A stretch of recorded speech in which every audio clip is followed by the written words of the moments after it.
A study conducted in Portugal has identified that the risk of hospitalization with the Omicron variant is 75% lower than with the Delta variant.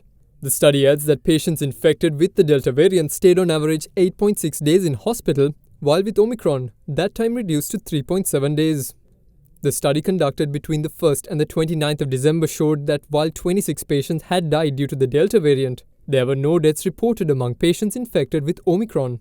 However, contrary to the study, here in Sri Lanka there has been a 45 to 49% rise in bed occupants in the country among COVID patients, a 10% rise compared to the past week. The Ministry of Health stated that a 4 to 5% hike in ICU and oxygen dependency has also been observed. In addition to this, daily COVID cases have stayed well over 1,000 for 1 week straight, and the number of COVID-related deaths have also risen by 10%. Health authorities believe that this is due to the increased transmission of the Omicron variant in society. A gene sequencing report published by the Sri Jayawardhanapura University reaffirmed this, showing that among 88 samples, 82 had returned positive for the Omicron variant. As such, how is Sri Lanka's current scenario different compared to the study?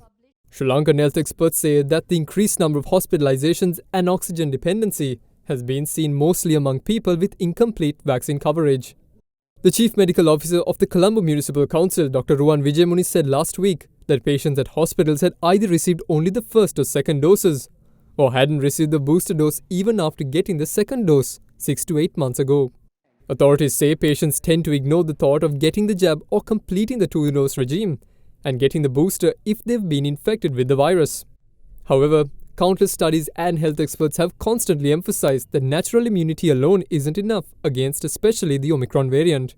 A study by the National Institute of Allergy and Infectious Diseases in the US shows that once people who received natural immunity against the virus gets the jab, they are able to generate antibody responses 25 to 100 times higher than if they hadn't. Such a strengthening of the immune system is termed hybrid immunity by health experts.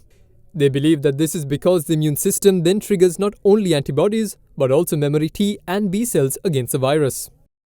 As such, the Ministry of Health urges all people in the country to complete the 2-dose regime and get the booster dose as well. So far, 5,724,507 have received the booster dose in the country.